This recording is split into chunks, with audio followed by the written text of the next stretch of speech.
New York City's incoming mayor, Zohran Mamdani, is already making headlines, and he hasn't even been sworn in yet. In a bold public statement, he's urging Americans to stop buying Starbucks, backing thousands of baristas who've walked off the job in one of the biggest coordinated strikes in the company's history. The walkout was deliberately timed for Red Cup Day, Starbucks' biggest and most profitable promotion of the year. But instead of festive crowds and record sales, this year's event turned into a nationwide labor rebellion. Workers are accusing the company of stalling negotiations, cutting hours, understaffing stores, and ignoring demands for livable wages and safer working conditions.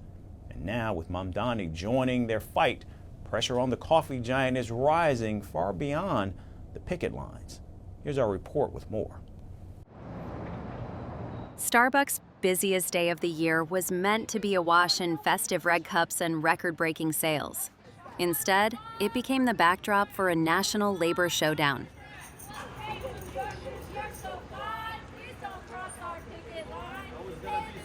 And now New York City's mayor-elect is urging the public to turn their backs on the world's most iconic coffee chain. Zohran Mamdani, the Democratic Socialist state assemblyman who will soon take office as NYC's next mayor, has called for a public boycott of Starbucks. No coffee! No contract! No coffee! No contract! No coffee! In solidarity with thousands of striking baristas. In a post on X, Mamdani wrote, and I quote, "Starbucks workers across the country are on an unfair labor practices strike. While workers are on strike, I won't be buying any Starbucks, and I'm asking you to join us." His appeal comes as Starbucks Workers United launched an open-ended strike. No coffee! Time to hit the company where it hurts the most, on Red Cup Day, the annual promotion that historically generates the coffee giant's biggest sales. This year's event instead became the focal point of a coordinated labor action branded the Red Cup Rebellion. Roughly 1,000 workers across 65 stores were expected to walk out when the strike began, according to the union. Workers in more than 25 U.S. cities joined the protest, accusing Starbucks of stalling negotiations and refusing to meaningfully engage on issues such as staffing, scheduling, and wage improvements.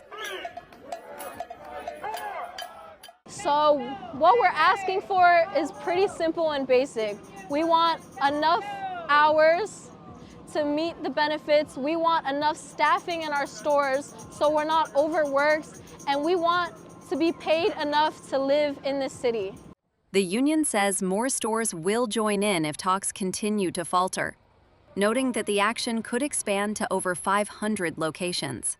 Workers United, which represents about 9,000 baristas, around 4% of Starbucks' U.S. retail workforce, has filed more than 1,000 unfair labor practice complaints with federal authorities since it was formed in 2021.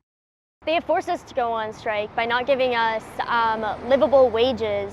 So many of us are living paycheck to paycheck. Some of us can't pay our rent. Some of us have to choose whether or not we get groceries or medications for the next month, and we shouldn't be put into that position. We also have poor staffing, so we're all overworked and underpaid. Starbucks, however, has pushed back forcefully.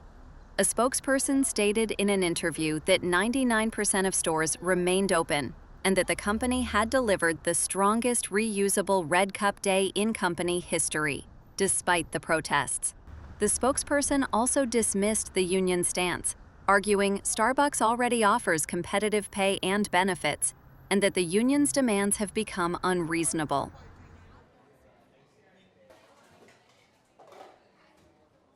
The strike lands during a turbulent period for the company. Starbucks recently announced a restructuring that resulted in the closure of over 600 stores across the U.S., including 59 unionized locations, many of which were shut down with little notice.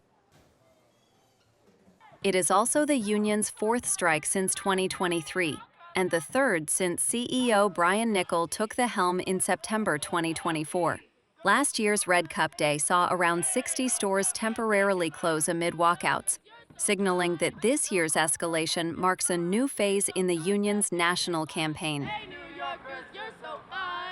Workers United has framed the strike as an inflection point. As of today, Starbucks workers across the country are officially on strike, the union declared on social media. The Red Cup Rebellion has transformed what is normally Starbucks' biggest celebration of the year into a referendum on workers' rights, corporate power, and public solidarity. As negotiations remain stalled and more stores threaten to join the picket line, the fight between Starbucks and its baristas shows no sign of cooling. And with New York's mayor-elect weighing in, the pressure on the coffee chain is only intensifying.